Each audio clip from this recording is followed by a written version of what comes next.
ಎಲ್ಲರಿಗೂ ನಮಸ್ಕಾರ. Welcome back to my channel Manani vlogs. ಇದು ಬುಧವಾರದ ವ್ಲಾಗ್ ಆಗಿರುತ್ತೆ. ಬುಧವಾರ ಅರ್ಲಿ ಮಾರ್ನಿಂಗಿಂದ ನಾನು ವ್ಲಾಗ್ನ ಶೇರ್ ಮಾಡ್ಕೊಳ್ತಾ ಇದ್ದೀನಿ. ಇತ್ತೀಚೆಗೆ ಒಂದು 5-7 ಡೇಸಿಂದ ಕಂಟಿನ್ಯೂಸ್ ಮಳೆ ಬರ್ತಾನೆ ಇರುತ್ತೆ. ಸೊ ರಂಗೋಲಿ ಬಿಡ್ಸೋಕ್ಕೇನು ಹೋಗಲಿಲ್ಲ. ಬಟ್ ಮಾರ್ನಿಂಗ್ ಎದ್ದಿದ ತಕ್ಷಣ ಈ ಥರ ಹೊರಗಡೆ ಇದ್ದರೆ ನೋಡೋಕ್ಕೆ ತುಂಬಾ ಖುಷಿ ಅಂತ ಅನಿಸುತ್ತೆ. ತುಂಬ ಚಳಿ ಕೂಡ ಆಗ್ತಿತ್ತು. ಹಾಗೆ ಸ್ವಲ್ಪ ಗಾಳಿನೂ ಜಾಸ್ತಿ ಇದ್ದಿದ್ದರಿಂದ ಹೊರಗಡೆ ಒಂದು ಸ್ವಲ್ಪ ಹೊತ್ತು ನಿಂತಿದ್ದೆ. ಅರ್ಲಿ ಮಾರ್ನಿಂಗ್ ಈ ಥರ ತುಂಬ ಚಳಿ, ಮಳೆ ಮತ್ತು ಗಾಳಿ ಇದ್ದರೆ ಅರ್ಲಿ ಮಾರ್ನಿಂಗ್ ಎದ್ದಿದ ತಕ್ಷಣ ಕಾಫಿ ಕುಡಿಬೇಕಂತ ಅನಿಸುತ್ತೆ. ನಾನು ಎದ್ದು ಹಾಗೆ ಹೊರಗಡೆ ಬಂದು ನಿಂತಿದ್ದೆ. ಅಮ್ಮ ಒಂದು ಲೋಟ ಕಾಫಿ ಕೊಟ್ಟರು ಬಿಸಿ ಬಿಸಿಯಾಗಿ. ಅದನ್ನು ಕೂಡ ಕುಡಿದು ಇವತ್ತಿನ ಫುಲ್ ಡೇನ ಶೂಟ್ ಮಾಡ್ಕೊಳ್ಳೋಣ ಅಂತ ಅಂದ್ಕೊಂಡು ಇವತ್ತು ಫುಲ್ ಡೇ ವ್ಲಾಗ್ನ ನಾನು ಶೂಟ್ ಮಾಡ್ಕೊಂಡು ನಿಮ್ಮ ಜೊತೆ ಶೇರ್ ಮಾಡ್ಕೊಳ್ತಾ ಇದ್ದೀನಿ.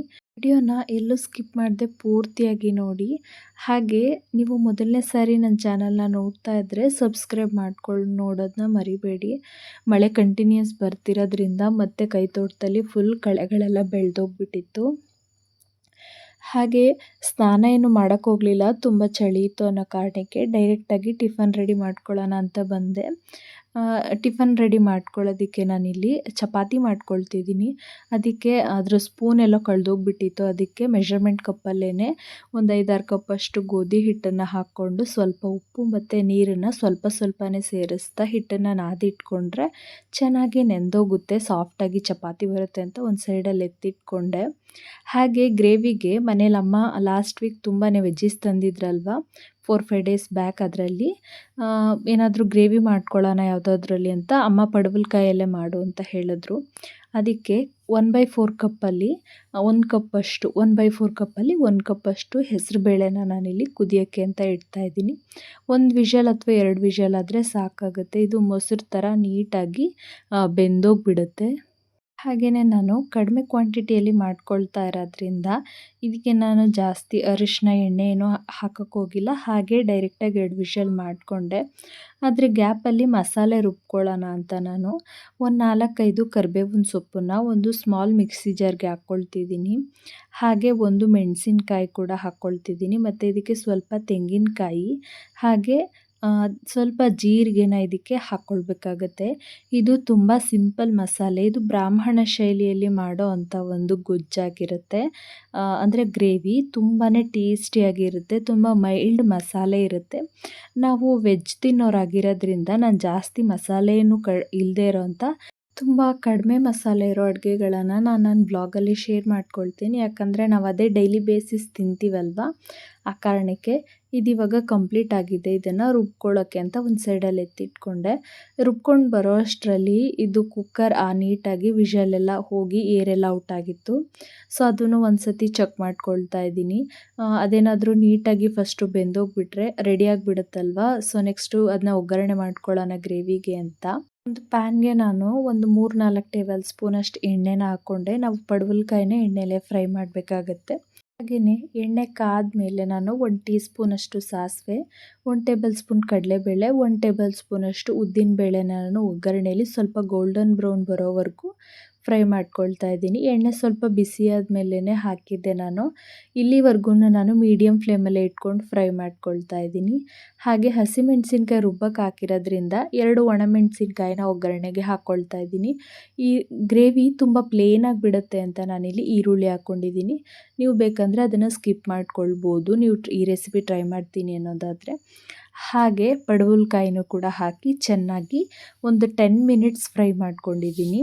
ಹಾಗೆ ನೆನೆಸಿಟ್ಕೊಂಡಿದ್ದಂಥ ಒಂದು ಗೋಲಿ ಗಾತ್ರದ ಹುಣಸೆ ಹಣ್ಣನ್ನು ನಾನು ಇಲ್ಲಿ ರಸ ಹಾಕ್ತಿದ್ದೀನಿ. ಒಂದು 2 ಟೇಬಲ್ ಸ್ಪೂನ್ ಹುಣಸೆ ರಸನ ಪಡವಲಕಾಯಿ ಈರುಳ್ಳಿ ಫ್ರೈ ಆದಮೇಲೆ ನಾವು ಹಾಕ್ಕೊಳ್ಳೋದಷ್ಟೇ.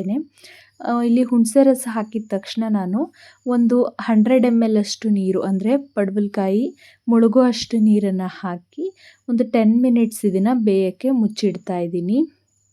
ಅಂದರೆ ಮುಚ್ಚಳ ಮುಚ್ಚದೆ ಹಾಗೆ ಬಿಟ್ಟರೆ ಸ್ವಲ್ಪ ಬೇಯೋದು ಲೇಟಾಗುತ್ತೆ ಅನ್ನೋ ಕಾರಣಕ್ಕೆ. ಹಾಗೆ ಕೌಂಟ್ರ್ ಟಾಪನ್ನು ಆವಾಗವಾಗಲೇ, ಅಂದರೆ ಒಗ್ಗರಣೆ ಬಿದ್ದಾಗ ಎಣ್ಣೆ ಎಲ್ಲ ಹಾರಿ ಗಲೀಜಾಗಿರುತ್ತಲ್ವ, ಸೊ ಕೌಂಟ್ರ್ ಟಾಪನ್ನು ಕೂಡ ಆವಾಗವಾಗ ಅಲ್ಲೇ ಕ್ಲೀನ್ ಮಾಡ್ಕೊಂಡ್ಬಿಟ್ರೆ ಅಡುಗೆ ಮನೆ ನೀಟಾಗಿರುತ್ತೆ. ಮತ್ತೆ ಕೆಲಸ ಮಾಡೋದು ತಪ್ಪುತ್ತೆ ಅನ್ನೋ ಕಾರಣಕ್ಕೆ. ಇವಾಗ ನೋಡಿ ಎಲ್ಲ ನೀಟಾಗಿ ಸ್ವಲ್ಪ ಆಲ್ಮೋಸ್ಟ್ 70% ಬೆಂದ ಮೇಲೆ ನಾನು ಬೆಲ್ಲ ಹಾಕ್ಕೊಳ್ತಿದ್ದೀನಿ. ನೀವು ಇದನ್ನು ಸ್ಕಿಪ್ ಮಾಡ್ಕೊಳ್ಬೋದು ಸ್ವೀಟ್ ಇಷ್ಟ ಆಗಲ್ಲ ಅಂದರೆ. ನಾನು ಈರುಳ್ಳಿ ಕೂಡ ಹಾಕ್ಬಿಟ್ಟಿದ್ದೀನಿ ಅಲ್ವಾ, ಸೊ ಅದಕ್ಕೇ ನಾನು ಸ್ವಲ್ಪ ಬೆಲ್ಲ ಹಾಕ್ಕೊಂಡಿದ್ದೀನಿ. ಹಾಗೆ ನಾನು ಆಗಲೇ ರೆಡಿ ಮಾಡಿ ಇಟ್ಕೊಂಡಿದ್ವಿ ಅಲ್ವಾ ಮಸಾಲೆ, ಅದನ್ನು ಕೂಡ ನಾನು ಈ ಹಂತದಲ್ಲಿ ಸೇರಿಸ್ಕೊಳ್ತಾ ಇದ್ದೀನಿ. ನೋಡಿ, ನಾನು ನೀರನ್ನು ಇಲ್ಲಿವರೆಗೂ ಕಡಿಮೆನೇ ಹಾಕ್ಕೊಂಡಿದ್ದೆ. ಯಾಕಂದರೆ ತರಕಾರಿ ಜಾಸ್ತಿ ನೀರನ್ನು ಹಾಕಿದ್ರೆ ಗ್ರೇವಿ, ಇದು ಪಡವಲಕಾಯಿ ಗ್ರೇವಿ ಆಗಿರೋದ್ರಿಂದ ತುಂಬ ಬೇಗ ನೀರು ಬಂದುಬಿಡುತ್ತೆ. ಅಂದರೆ ಪಡವಲಕಾಯಿ ಕೂಡ ನೀರು ಬಿಟ್ಕೊಬಿಡುತ್ತೆ. ಈ ಹಂತದಲ್ಲಿ ನಮ್ಗೆ ಯಾವ ಕನ್ಸಿಸ್ಟೆನ್ಸಿ ಬೇಕು ಆ ಕನ್ಸಿಸ್ಟೆನ್ಸಿಯಲ್ಲಿ ನಾವು ಮಸಾಲೆ ಜೊತೆಗೆ ನೀರನ್ನು ಸೇರಿಸಿ ಹಾಕ್ಕೊಳ್ಬೋದು. ಇವಾಗ ರುಬ್ಬಿರೋ ಮಸಾಲೆನೂ ಕೂಡ ಹಾಕಿ ನಾನು ಒಂದು ಹೈ ಫ್ಲೇಮಲ್ಲಿ ಕುದಿಯೋಕ್ಕಿಟ್ಟಿದ್ದೀನಿ. ಮಿಕ್ಸಿ ಜಾರನ್ನ ತೊಳೆದು ಇನ್ನು ಸ್ವಲ್ಪ ನೀರನ್ನು ಹಾಕ್ಕೊಂಡೆ ಅಷ್ಟೇ. ಇಷ್ಟೇ ನೀರು ಸಾಕಾಗುತ್ತೆ.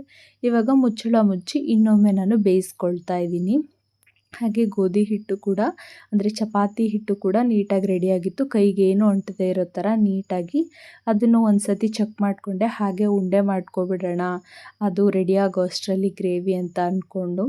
ಚಪಾತಿ ಹಿಟ್ಟು ತುಂಬಾ ಸಾಫ್ಟಾಗಿ ಚೆನ್ನಾಗಿ ರೆಡಿಯಾಗಿತ್ತು. ಇವಾಗ ಗ್ರೇವಿ ಕುದೀತಾ ಇತ್ತಲ್ವ, ಸೊ ನಾವು ಮೊದಲೇ ಸಪ್ರೇಟಾಗಿ ಬೇಯಿಸ್ಕೊಂಡಿದ್ದಂಥ ಹೆಸರುಬೇಳೆ ಮಿಶ್ರಣ ಕೂಡ ನಾನಿಲ್ಲಿ ಹಾಕ್ಕೊಳ್ತಾ ಇದ್ದೀನಿ.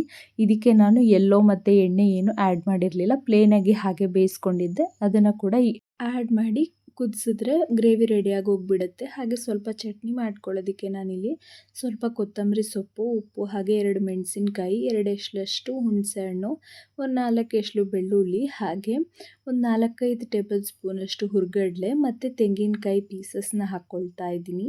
ಚಟ್ನಿ ಅಂದರೆ ಇದು ಗ್ರೇವಿ ತುಂಬ ಪ್ಲೇನಾಗಿ ಇರುತ್ತಲ್ವ ಅನ್ನೋ ಕಾರಣಕ್ಕೆ ನಾನಿಲ್ಲಿ ಇದಕ್ಕೆ ಚಟ್ನಿ ಕೂಡ ಮಾಡ್ಕೊಳ್ತಾ ಇದ್ದೀನಿ. ತುಂಬ ಮೈಲ್ಡಾಗಿರೋ ಮಸಾಲೆಗೆ ಇದನ್ನೆಲ್ಲ ಹಾಕಿರೋ ಚಟ್ನಿ ತಿಂದರೆ ಕಾಂಬಿನೇಷನ್ ಆಗಿ ಚೆನ್ನಾಗಿರುತ್ತೆ.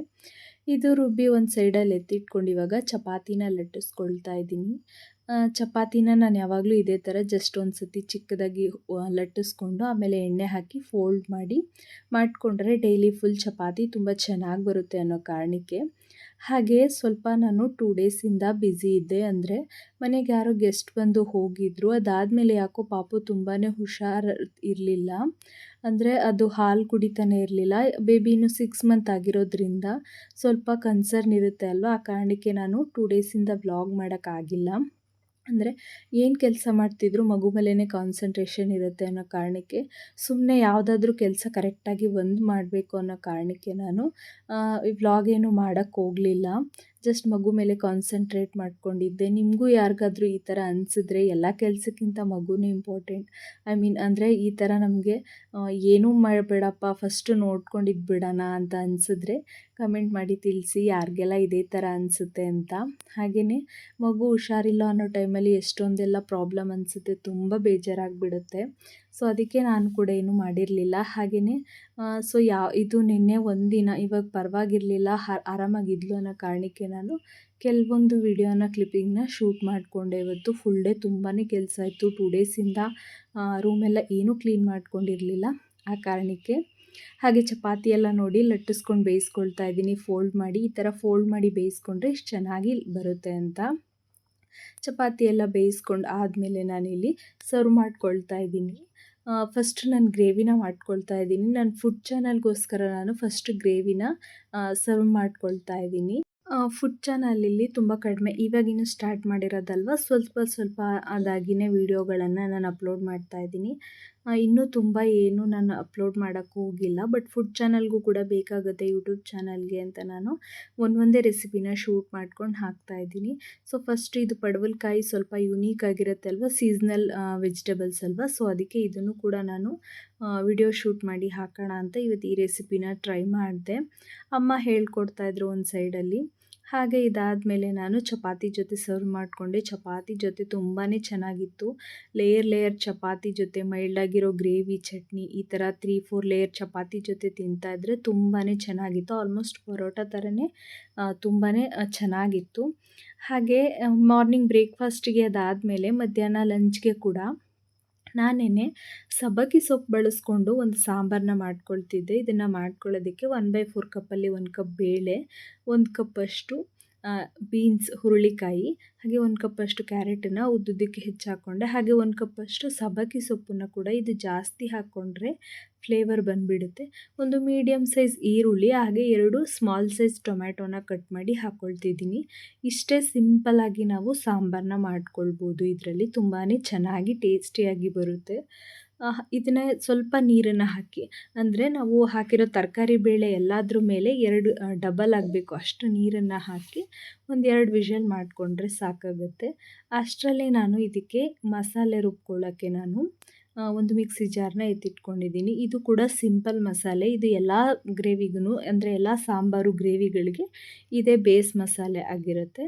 ನಮ್ಮ ಸ್ಟೈಲಲ್ಲಿ ಮಾಡೋದಾದರೆ ಇದಕ್ಕೆ ಕರಿಬೇವಿನ ಸೊಪ್ಪು, 1-2 ಪೀಸ್ ಈರುಳ್ಳಿ, 1-2 ಸ್ಪೂನಷ್ಟು ಹುರಿಗಡಲೆ, ಹಾಗೆ ಒಂದು ಅರ್ಧ ಕಪ್ಪಷ್ಟು ನಾನಿಲ್ಲಿ ತೆಂಗಿನಕಾಯಿ ತುರಿನ ಹಾಕ್ಕೊಳ್ತಾ ಇದ್ದೀನಿ. ಇದು ಎಲ್ಲ ಥರ ಸಾಂಬಾರು, ಎಲ್ಲ ಥರ ಗ್ರೇವಿಗಳು ನಮ್ಮ ಸ್ಟೈಲಲ್ಲಿ ಮೈಲ್ಡ್ ಮಸಾಲೆಗೆ ಒಂದು ಬೇಸ್ ಆಗಿರುತ್ತೆ. ಎಲ್ಲ ಗ್ರೇವಿ ಎಲ್ಲ ಸಾಂಬಾರಿಗೂ ಬೇಸ್ ಆಗಿರುತ್ತೆ. ಇದೊಂದು ಮಸಾಲೆನ ನಾವು ಕಂಡಿಡ್ಕೊಂಡ್ರೆ ನಾವು ಎಲ್ಲ ರೆಸಿಪಿಗಳನ್ನು ಈಸಿಯಾಗಿ ಕ್ವಿಕ್ಕಾಗಿ ಮಾಡ್ಕೊಂಡು ಬಿಡ್ಬೋದು. ತೆಂಗಿನಕಾಯಿ ಇಷ್ಟ ಆಗುತ್ತೆ ಅನ್ನೋರಿಗೆ ಖಂಡಿತ ಇದು ತುಂಬಾ ಇಷ್ಟ ಆಗುತ್ತೆ. ಹಾಗೆ ಒಂದು ಗೋಲಿ ಗಾತ್ರದ ಹುಣಸೆ ಹಣ್ಣನ್ನು ಕೂಡ ಒಂದು ಸೈಡಲ್ಲಿ ನೆನೆ ಹಾಕಿ ಎತ್ತಿಟ್ಕೊಂಡಿದ್ದೀನಿ. ಮತ್ತು ಮಸಾಲೆ ಕೂಡ ಈ ಥರ ನುಣ್ಣಿಗೆ ರುಬ್ಕೊಂಡಿದ್ದಾಯಿತು. ಅಷ್ಟರಲ್ಲಿ ಕುಕ್ಕರ್ 2 ವಿಷಲ್ ಆಗಿ ಆರಿತ್ತು. ಸಬ್ಬಕ್ಕಿ ಸೊಪ್ಪನ್ನು ನಾವು ಬೇಯಕ್ಕೆ ಹಾಕಿದ್ರೆ ಈ ಥರ ಅದು ಕುಕ್ಕರ್ ಲಿಡ್ಗೆಲ್ಲ ಈ ಥರ ಮೆತ್ಕೊಂಡ್ಬಿಡುತ್ತೆ. ಅದೆಲ್ಲ ನೀಟಾಗಿ ತೆಗೆದು ಒಂದು ಸತಿ ಅದನ್ನು ಕುದಿಯೋಕ್ಕೆ ಆದಮೇಲೆ, ಶುರು ಆದಮೇಲೆ ನಾನು ಒಂದು 2 ಟೇಬಲ್ ಸ್ಪೂನಷ್ಟು ಮನೇಲೇ ಮಾಡಿರೋ ಸಾಂಬಾರು ಪುಡಿನ ಹಾಕ್ಕೊಳ್ತಾ ಇದ್ದೀನಿ. ಮನೇಲೇ ಮಾಡಿರೋ ಸಾಂಬಾರು ಪುಡಿ ನಮಗೆ ಮೆಷರ್ಮೆಂಟ್ ಗೊತ್ತಾಗ್ಬಿಡುತ್ತಲ್ವ. ನಾನು 1.5 ಟೀ ಸ್ಪೂನ್ 2 ಟೀ ಸ್ಪೂನ್ ಹಾಕಿದ್ರೆ 3 ಲೀಟರ್ ಕುಕ್ಕರಲ್ಲೇ ಆಲ್ಮೋಸ್ಟ್ 70% ಸಾಂಬಾರು ರೆಡಿಯಾಗಿ ಹೋಗ್ಬಿಡುತ್ತೆ. ಹಾಗೆಯೇ 1 ಕಪ್ಪಷ್ಟು, ಅಂದರೆ 250 ml ಅಷ್ಟು ನಾನು ಹುಣಸೆ ರಸನ ಕೂಡ ಹಾಕ್ಕೊಂಡು ಚೆನ್ನಾಗಿ ಒಂದು 10 ನಿಮಿಷ ಕುದಿಯೋಕ್ಕೆ ಬಿಟ್ಟೆ.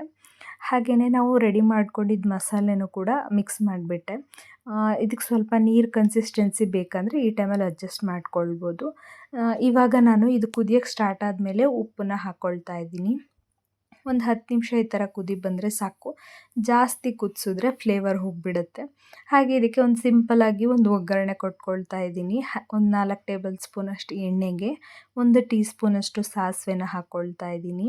ಹಾಗೆ ಇದಕ್ಕೆ ಬೆಳ್ಳುಳ್ಳಿ, ಮತ್ತು ಕರಿಬೇವಿನ ಸೊಪ್ಪು, ಮತ್ತು 2 ಮೆಣಸಿನ್ಕಾಯಿ, ಒಣಮೆಣಸಿನ್ಕಾಯಿ ಮತ್ತು ಕರಿಬೇವಿನ ಸೊಪ್ಪನ್ನು ಹಾಕಿ ಒಂದು ಸಿಂಪಲ್ಲಾಗಿ ಒಗ್ಗರಣೆನ ಈ ಥರ ಬಿಸಿ ಬಿಸಿ ಸಾಂಬಾರಿಗೆ ಕೊಟ್ಕೊಂಡ್ರೆ ಒಳ್ಳೆ ಘಮ ಬರುತ್ತೆ. ಹಾಗೆ ಸೈಡ್ ಡಿಶ್ ಆಗಿ ನಾನು ಪಡವಲಕಾಯಿ ಪಲ್ಯ ಮಾಡ್ಕೊಳ್ತಾ ಇದ್ದೀನಿ. ಇದು ಗ್ರೇವಿ ಥರನೇ ಆಲ್ಮೋಸ್ಟ್ ಸೇಮ್ ಬರುತ್ತೆ, ಆದರೆ ಇದು ತುಂಬ ಡ್ರೈ ಇರಲ್ಲ ಮತ್ತು ತುಂಬ ತೆಳುವಾಗಿ ಕೂಡ ಇರಲ್ಲ, ಡ್ರೈ ಆಗಿ ಇರುತ್ತೆ. ಸ್ವಲ್ಪ ಪಲ್ಯ ಥರ, ನಾರ್ಮಲ್ ಎಲ್ಲ ಪಲ್ಯ ಥರನೇ ಎಣ್ಣೆ, ಸಾಸಿವೆ, ಕಡಲೆಬೇಳೆ, ಉದ್ದಿನಬೇಳೆ, ಹಾಗೆ 2 ಹಸಿಮೆಣಸಿನ್ಕಾಯಿ, ಸ್ವಲ್ಪ ಕರಿಬೇವಿನ ಸೊಪ್ಪು, ಹಾಗೆಯೇ ಈ ಒಂದು ಮೀಡಿಯಮ್ ಸೈಜ್ ಈರುಳ್ಳಿಯಲ್ಲಿ ಅರ್ಧ ಭಾಗನ ಕಟ್ ಮಾಡಿ ಹಾಕ್ಕೊಂಡಿದ್ದೀನಿ. ಇದು ಟ್ರಾನ್ಸ್ಪರೆಂಟ್ ಆಗೋವರೆಗೂ ಫ್ರೈ ಆದಮೇಲೆ ಪಡವಲಕಾಯಿನ ಸಣ್ಣದಾಗಿ ಹೆಚ್ಚಿ ಹಾಕ್ಕೊಂಡು ಒಂದು 2 ನಿಮಿಷ ಚೆನ್ನಾಗಿ ಆದಮೇಲೆ ಒಂದು ಟೀ ಸ್ಪೂನಷ್ಟು ಅರಿಶಿನ ಹಾಕ್ಕೊಂಡಿದ್ದೀನಿ.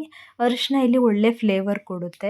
ಮನೇಲೇ ಮಾಡಿರ್ತೀವಿ ಒಂದು ಯೆಲ್ಲೋ ಕಲರ್ ಪುಡಿನ, ಅಂದರೆ ಸಾಂಬಾರು ಪುಡಿ ಮಾಡುವಾಗ ಆ ಪುಡಿ ಕೂಡ ಒಳ್ಳೆ ಫ್ಲೇವರ್ ಕೊಡುತ್ತೆ. ಬಟ್ ಅದು ಖಾಲಿ ಆಗಿಬಿಟ್ಟಿತ್ತು ಅನ್ನೋ ಕಾರಣಕ್ಕೆ ನಾನಿಲ್ಲಿ ಬರೀ ಅರಿಶಿಣನೇ ಹಾಕಿದೆ. ಇದು ಒಂದು 2 ನಿಮಿಷ ಚೆನ್ನಾಗಿ ಬಾಡಿ ಆದಮೇಲೆ ಇವಾಗ ಇದಕ್ಕೆ ನಾನು ಇದು ಸ್ವಲ್ಪ ಮುಳುಗುವಷ್ಟು ಚಿಮುಕ್ಸಿದ್ರೂ ನಡೆಯುತ್ತೆ, ಆದರೆ ನಾನು ಒಂದು 50 ml ಅಷ್ಟು ನೀರನ್ನು ಇದಕ್ಕೆ ಹಾಕ್ಕೊಳ್ತಾ ಇದ್ದೀನಿ. ಯಾಕಂದರೆ ನಾವು ಎಷ್ಟೇ ಚೆನ್ನಾಗಿ ಒಗ್ಗರಣೆಯಲ್ಲಿ ಫ್ರೈ ಮಾಡಿಕೊಂಡ್ರೂ ಸ್ವಲ್ಪ ನೀರಲ್ಲಿ ಬೆಂದರೆ ತುಂಬ ಚೆನ್ನಾಗಿರುತ್ತೆ. ಸೊ ಇದು ಬೇಯಕ್ಕೆ ಸಾಕಾಗುವಷ್ಟು ನೀರನ್ನು ಮಾತ್ರ ನಾನು, ಅಂದರೆ ಒಂದು ಟೀ ಗ್ಲಾಸಲ್ಲಿ ತುಂಬ ಕಡಿಮೆ ನೀರನ್ನು ಹಾಕ್ಕೊಂಡಿದ್ದೀನಿ. ಟೀ ಗ್ಲಾಸಲ್ಲಿ ಒಂದು ಅರ್ಧ ಆಗುವಷ್ಟು ನೀರನ್ನು ಹಾಕಿ ಮುಚ್ಚಳ ಮುಚ್ಚಿ ಒಂದು 10 ಮಿನಿಟ್ಸ್ ಬಿಡ್ತಾಯಿದ್ದೀನಿ. ಅದು ಹಬೆ ಕೂಡ ಅಲ್ಲೇ ಸೇರುತ್ತಲ್ವ, ಸೊ ಅಷ್ಟರಲ್ಲಿ ನೀರು ತುಂಬ ಚೆನ್ನಾಗಿ ಕಾದ್ಬಿಟ್ಟು ಆವಿಯಾಗಿ ಹೋಗ್ಬಿಟ್ಟಿರುತ್ತೆ. ಇವಾಗ ನೋಡಿ ಪಡವಲಕಾಯಿ ಕೂಡ ಎಷ್ಟು ನೀಟಾಗಿ ಫ್ರೈ ಆಗಿದೆ ಅಂತ. ಮುಚ್ಚಳ ತೆಗ್ದಿದ ತಕ್ಷಣ ಒಳ್ಳೆ ಘಮ ಬರ್ತಾಯಿತ್ತು, ಅಷ್ಟೊಂದು ಚೆನ್ನಾಗಿ ರೆಡಿಯಾಗಿತ್ತು. ಮತ್ತು ಇಲ್ಲಿ ನಾವು ಕಡಲೆಬೇಳೆ, ಉದ್ದಿನಬೇಳೆ ಎಲ್ಲ ಹಾಕ್ಕೊಂಡಿದ್ದೀವಿ ಅಲ್ವಾ, ಅದು ಕೂಡ ಬಾಯಿಗೆ ಕ್ರಿಸ್ಪಾಗಿ ಸಿಗ್ತಾ ಇರುತ್ತೆ. ಪಡವಲಕಾಯಿ ಕೂಡ ಅರ್ಧಂಬರ್ಧ ಬೆಂದಿರುತ್ತೆ. ಸೊ ಅದು ಕೂಡ ತುಂಬಾ ಟೇಸ್ಟಿಯಾಗಿ ಸಿಗ್ತಾ ಇರುತ್ತೆ ಬಾಯಿಗೆ. ಇದೇ ಟೈಮಲ್ಲಿ ನಾನಿವಾಗ ಉಪ್ಪನ್ನ ಹಾಕ್ಕೊಳ್ತಾ ಇದ್ದೀನಿ. ಪುಡಿ ಉಪ್ಪನ್ನ ಸ್ವಲ್ಪ ಸ್ಪ್ರಿಂಕಲ್ ಮಾಡ್ಕೊಳ್ತಾ ಇದ್ದೀನಿ. ಇದಕ್ಕೆ ಅಡಿಷನಲ್ ಆಗಿ ಇನ್ನೇನು ಸೇರಿಸೋ ಅಷ್ಟಿರಲ್ಲ. ಜಸ್ಟ್ ನೀರೆಲ್ಲ ನೀಟಾಗಿ ಡ್ರೈ ಆಗೋಷ್ಟು ಬೆಂದರೆ ಸಾಕಾಗುತ್ತೆ. ಇವಾಗ ನಾನು ತುರಿದಿಟ್ಕೊಂಡಿರೋಂಥ ಕಾಯಿ ತುರಿನ ಇದ್ರ ಮೇಲ್ಗಡೆ ಹಾಕ್ಕೊಳ್ತಾ ಇದ್ದೀನಿ. ಕಾಯಿ ತುರಿ ಹಾಕಿಲ್ಲ ಅಂದರೆ ಇದು ಅಷ್ಟೊಂದು ಟೇಸ್ಟ್ ಬರಲ್ಲ. ನೀವು ಅಟ್ಲೀಸ್ಟ್ ಕೊಬ್ಬರಿ ತುರಿ ಆದರೂ ಸೇರಿಸ್ಕೊಂಡ್ರೆ ತುಂಬ ಚೆನ್ನಾಗಿ ರೆಡಿ ಆಗುತ್ತೆ ಇದು. ಮತ್ತು ತುಂಬ ಸಿಂಪಲ್ ಆಗಿರೋದ್ರಿಂದ ಯಾರಾದರೂ ರಿಲೇಟಿವ್ಸ್ ಬಂದರೆ ಕ್ವಿಕ್ಕಾಗಿ ಮಾಡ್ಕೊಳ್ಬೋದು. ತುಂಬ ಮಸಾಲೆ ಏನು ಬೇಡ, ಅಥವಾ ಕುಕ್ಕರಲ್ಲಿ ವಿಷಲ್ ಮಾಡ್ಕೋಬೇಕು, ಬೇಯಿಸಬೇಕು ಅನ್ನೋ ಟೆನ್ಷನ್ ಕೂಡ ಇರಲ್ಲ. ಹಾಗೆ ಇದೆಲ್ಲವನ್ನು ನಾನು ಸರ್ವ್ ಮಾಡ್ಕೊಂಡು ತಿಂತಾ ಇದ್ದೀನಿ. ನಿಮ್ಮ ಜೊತೆ ಕೂಡ ಇದೇ ವಿಡಿಯೋನ ಶೇರ್ ಮಾಡೋಣ ಅಂತ ಅಂದ್ಕೊಂಡು ತುಂಬ ಡಿಲಿಷಿಯಸ್ ಆಗಿರೋ ಊಟದ ರೆಸಿಪಿನ ನಿಮ್ಮ ಜೊತೆ ಶೇರ್ ಮಾಡ್ಕೊಂಡಿದ್ದೀನಿ. ಈ ವ್ಲಾಗ್ ನಿಮಗೆ ಸ್ವಲ್ಪ ಆದರೂ ಇಷ್ಟ ಆದರೆ ಪ್ಲೀಸ್ ಒಂದು ಲೈಕ್ ಮಾಡಿ. ಹಾಗೆ ಈ ರೆಸಿಪಿನ ನೀವು ಟ್ರೈ ಮಾಡಿದ್ರೆ ಹೇಗೆ ಬಂತು ಅಂತ ಕಮೆಂಟ್ ಮಾಡಿ ತಿಳಿಸಿ. ಹಾಗೆ ಈ ವ್ಲಾಗ್ನ ನೀವು ಫ್ರೆಂಡ್ಸ್ ಆ್ಯಂಡ್ ಫ್ಯಾಮಿಲಿ ಜೊತೆ ಕೂಡ ಶೇರ್ ಮಾಡಿ. ಹಾಗೆಯೇ ಮುಂದೆ ಇದೇ ಥರ ಸಿಂಪಲ್ ರೆಸಿಪಿ, ಯೂನಿಕ್ ರೆಸಿಪಿಗಳು, ಟೇಸ್ಟಿಯಾಗಿರೋ ರೆಸಿಪಿಗಳನ್ನ ಟ್ರೈ ಮಾಡೋದಕ್ಕೋಸ್ಕರ ಲೈಕ್ ಮಾಡಿ, ಎಂಕರೇಜ್ ಮಾಡಿ.